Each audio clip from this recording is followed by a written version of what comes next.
जगाया, सांबर ने मोटार जगाया, बूढ़ा पर कर दियो जादू रे, बूढ़ा पर कर दियो जादू रे, जाग्या हरिजन गिरिजन करसा, जाग्या हरिजन गिरिजन करसा, सेठ मजूरा साधु रे, सेठ मजूरा साधु रे, लाग रया भारत माने, लाग रया भारत माने, कया सवारा रे, कया सवारा रे,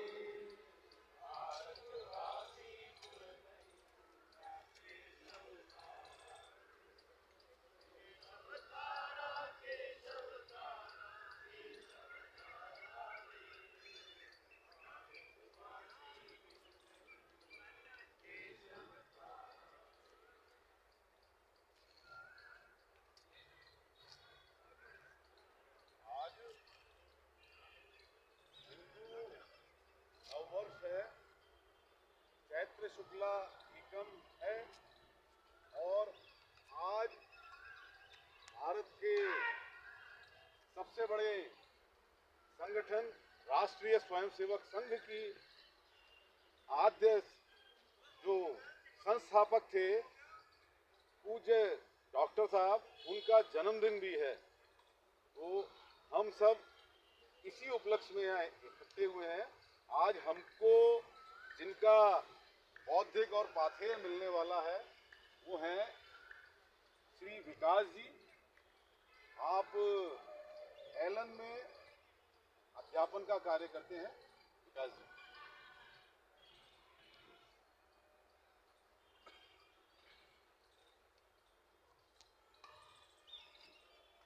परम पूज्य भगवा ध्वज, प्रिय स्वयंसेवक बंधुओं एवं समाज बंधुओं,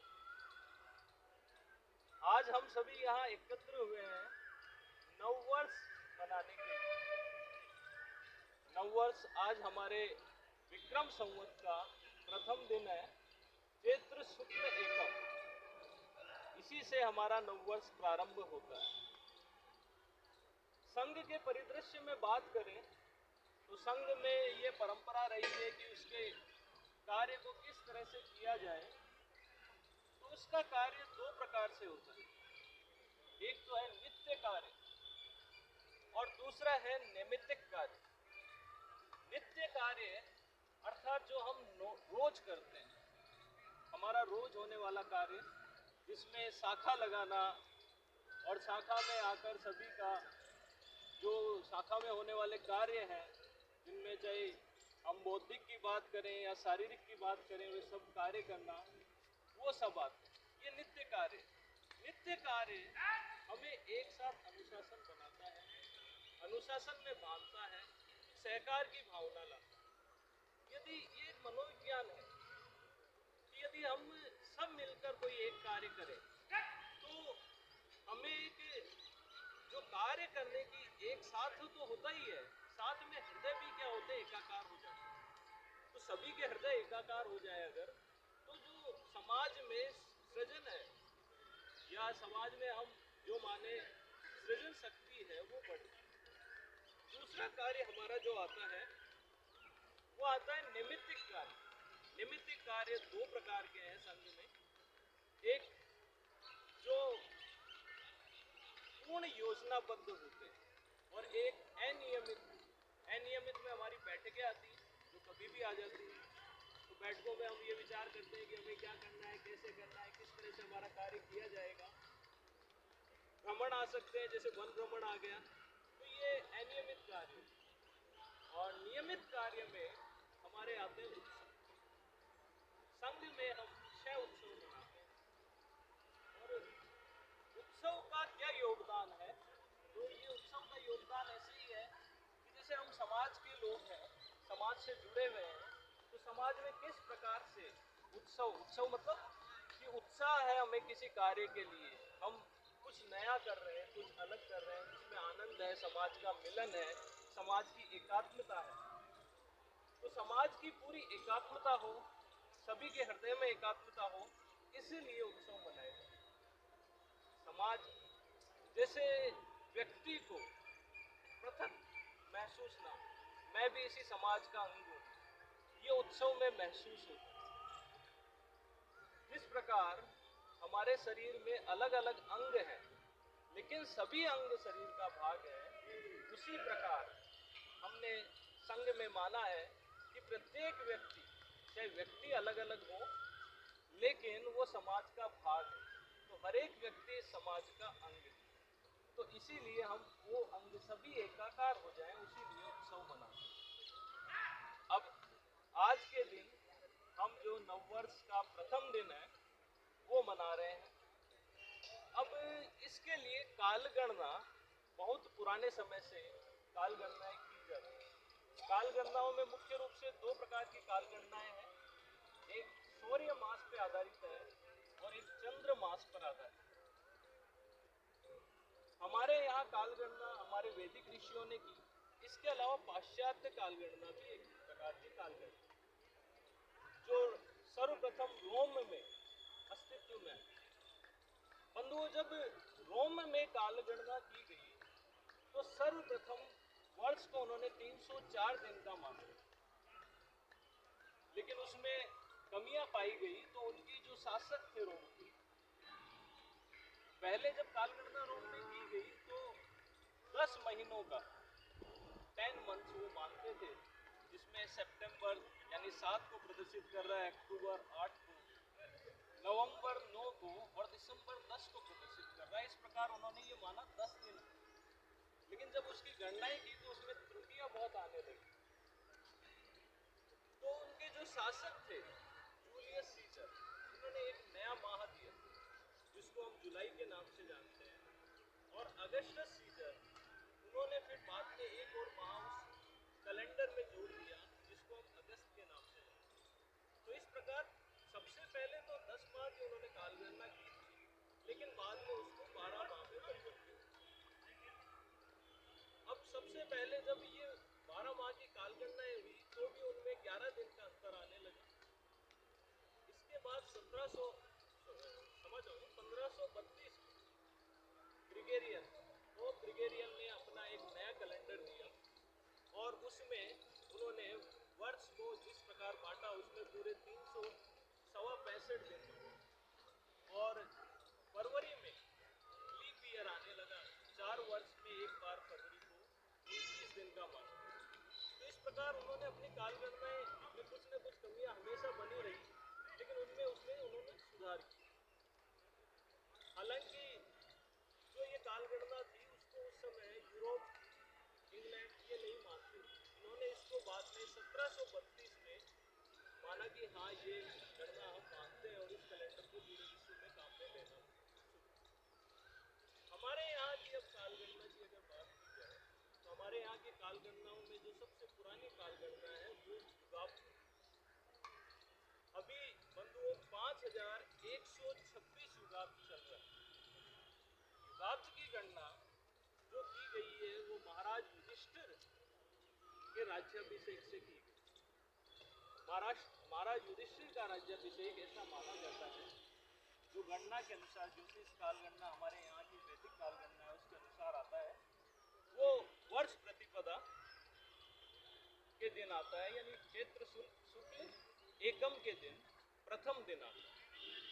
तो उस दिन से ये कालगणना है। सबसे पुराना अभी जो कैलेंडर हमें मालूम है वैदिक काल से वो यही। इसके अलावा महाराज विक्रमादित्य ने अपनी एक कालगणना दी और उसको हम विक्रमी संवत के नाम से जानते हैं।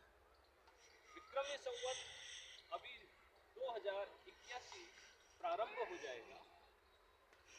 महाराजा विक्रमादित्य ने जब शगु को और दूसरी जो आतताई शक्तियां थी जिन्होंने भारत पर हमला कर यहाँ के लोगों को कष्ट पहुंचाया, उनको पराजित किया, तब से उन्होंने विक्रमी संवत की गणना की। अब हमारी कालगणना किस पर आधारित है, इस पर बात करते हैं पहले। तो हमारी कालगणना आधारित है चंद्र एवं सूर्य पर। चंद्र एवं सूर्य दोनों को ही आधार दिया गया है। हमारे जो वैदिक परंपरा है उसमें बंधुओं ये माना गया है कि यहाँ पर 27 नक्षत्र हैं एवं 108 पाद और 9 पाद मिलकर एक राशि का निर्माण करते हैं। 9 पाद मिलकर एक राशि का निर्माण करते हैं। इस प्रकार कुल हम राशियां यहाँ पर गणना करें तो 12 राशियां और इन 12 राशियों में सूर्य गमन करता है पूरे वर्ष। मकर संक्रांति के दिन सूर्य अपना गमन पूरे 12 राशियों में पूरा करके अपने घर में आ जाता है। अपना घर उसका मकर राशि है। तो ब्रह्मांड में जैसी जो आकृतियां बनी हुई है उनके नाम, उनकी आकृतियों के आधार पर ये राशियां भी दी गई है। और सूर्य जब भी हम गणना करते हैं तो आप देखेंगे कि जो मकर संक्रांति आती है वो हमेशा एक फिक्स दिन आती है। तो हमारी काल गणना शुरू से ही बहुत ही शुद्ध रही। अब हम माह का नाम कैसे करते हैं कि जैसे अभी हम बोल रहे हैं कि चैत्र शुक्ल एकम आज के दिन चैत्र मास। तो बंधुओं हम जो माह का नामकरण करते हैं उसका विशुद्ध आधार है कि जब सूर्य गमन कर रहा हो तो पूर्णिमा के दिन वो किस राशि में होगा उसी राशि के अनुसार माह का नाम दिया जाए। जैसे अभी वो चित्रलेखा नक्षत्र में आएगा तो वो चैत्र नाम होगा। अब हमारे जो माह है मंथ उसको माह बोलते हैं 30 दिन का, ये चंद्रमा की परिक्रमा के अनुसार दिया गया। चंद्रमा 30 दिनों में पृथ्वी का एक चक्कर पूरा कर लेता है और पृथ्वी 365 दिन में सूर्य का एक चक्कर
संरक्षणं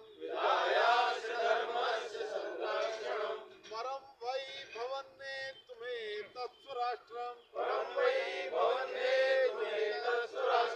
समर्था भवत्वा शिशाते वृषं भारत माता की जय। मुझे प्रणाम। 1 2 3।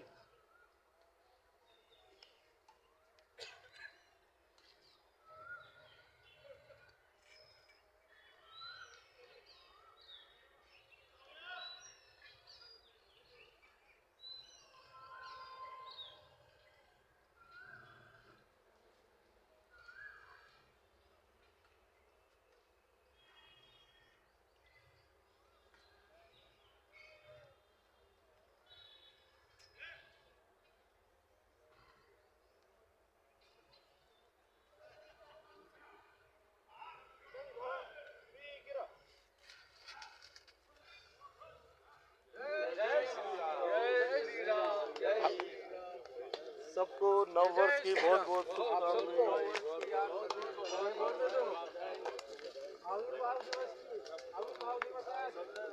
नववर्ष की बहुत बहुत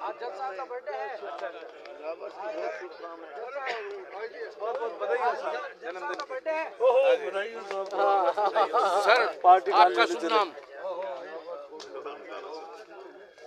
आप आज हिंदू नववर्ष की स्थापना मनाई गई है संघ की तरफ से, इस पे थोड़ा सा बताइए। हाँ कुछ नहीं बताइए सर आप। सारा विकास जी ने आपको बताया, सुन नहीं रहे थे? नहीं, मैं आपसे पूछना चाह रहा हूँ, वो तो ऑन रिकॉर्ड ही है। हाँ हाँ, हिंदुओं का ये जो नववर्ष है आज से प्रारंभ हुआ है और इसके विभिन्न कारण आपको बताए गए। आज के दिन भगवान राम का राज्य तिलक हुआ, आज के दिन इतने महापुरुष पैदा हुए, आज के दिन से बहुत सारी विषय चालू होती है। सबको राम राम। जी राम राम। सर जी थोड़ा एक बार इधर आ जाए तो आपका थोड़ा सा एक जगह ही हो जाइए। आप थोड़ा आगे आ जाइए, इधर आ जाइए। आज संघ कार्यकर्ताओं ने हिंदू नववर्ष की स्थापना पर जो ये प्रोग्राम किया, इस पे थोड़ा सा प्रकाश डालिए। आज हमने नववर्ष का प्रथम दिन मनाया है और नववर्ष के प्रथम दिन भगवान श्री राम का राज्याभिषेक हुआ था। तो मैं तो बस यही कहना चाहूँगा कि राम राज्य की वापस स्थापना इस देश में हो, देश पूरी तरह से सुरक्षित हो और देश पूरी तरह से समृद्ध हो। धन्यवाद। अयोध्या में भगवान श्री राम का भव्य मंदिर का शुभारंभ किया गया, उस पर भी थोड़ा सा प्रकाश डालिए।